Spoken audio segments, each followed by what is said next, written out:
If your goal is to be a faster cuber, how much does it help to just pick up a cube and do this? And then start timing it for fun. So what I'm actually trying to improve on is regular solves, and this is slightly related, but specifically what I'm doing here is something I would never have to do normally. It also takes away from practicing more important things, and it also tires me out so I would perform worse. When you think about it that way, it might sound kind of dumb, but what I really just described to you is going to the gym to get better at sports.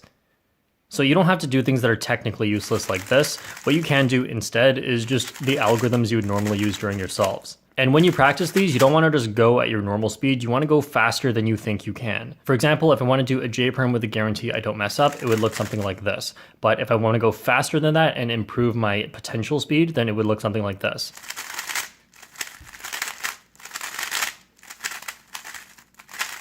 Notice how much I'm messing up because I'm going faster than what I can control. And you can make it more fun by getting your timer and trying to set PBs to see if you're actually improving. Or if you want a tool to help you keep track of these, you can use jperm.net as your algorithm trainer. Next is finger tricks. So if you're starting out, you want to make sure you have finger tricks for the most basic situations. For example, for this sequence, you would always do it like this.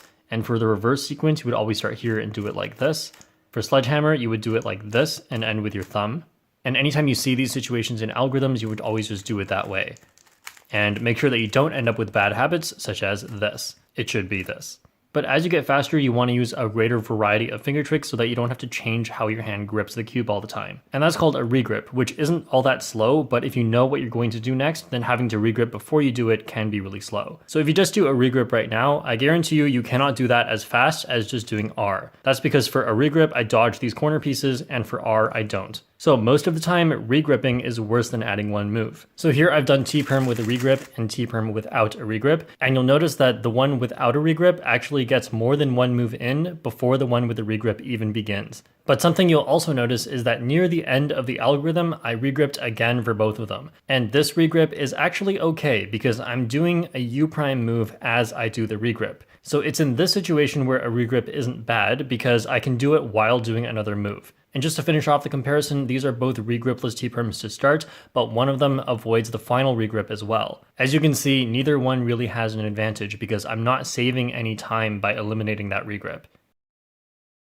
So if you want to learn all the finger tricks you need to do this, such as what I did in the beginning of the T-perm, then you can check that out in the finger tricks video. But here, I'm just going to show you all the finger tricks that people tend to be too lazy to learn. So first is this one that I talked about. This happens when your thumb is on top. And instead of doing this, you can also replace it with this, which is pretty much just as good and can be done in any hand position because you're using the other hand. Also, being able to do either of these for U prime is great as well. And then there's D2 with ring pinky or pinky ring. And then of course you should know how to do ring finger D or D prime, but you should also be able to go in the opposite direction, which is really important. So our first example is this E-perm.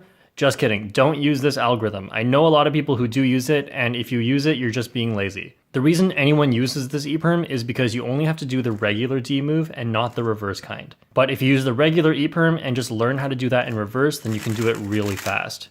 Next is this OLL, and I told you earlier that if you're more of a beginner, then this sequence in the middle, you would always do it like this.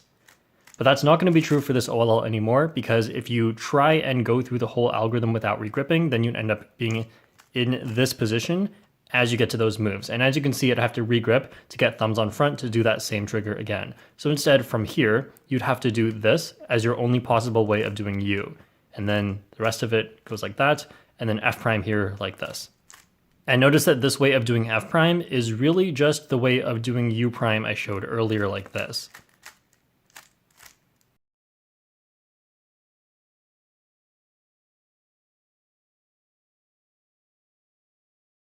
Next is A-perm from this angle specifically, so of course being able to do the D2 flicks. And then at the end here, instead of regripping to do U prime because I need my left hand for U prime usually, here I could do this move, and that saves me another regrip. Or I could do it like this, which is what I prefer.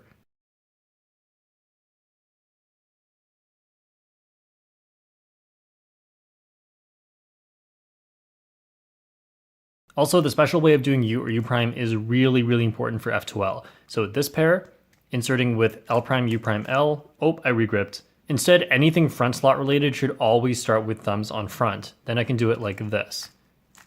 This is one of those things that a lot of people are not comfortable with at first, but trust me, all the pros are doing it, just learn it. Another thing that can make you faster and more consistent is learning algorithms mainly on one hand. A lot of people will learn these two cases as the same case, one is just right-handed and one is just left-handed.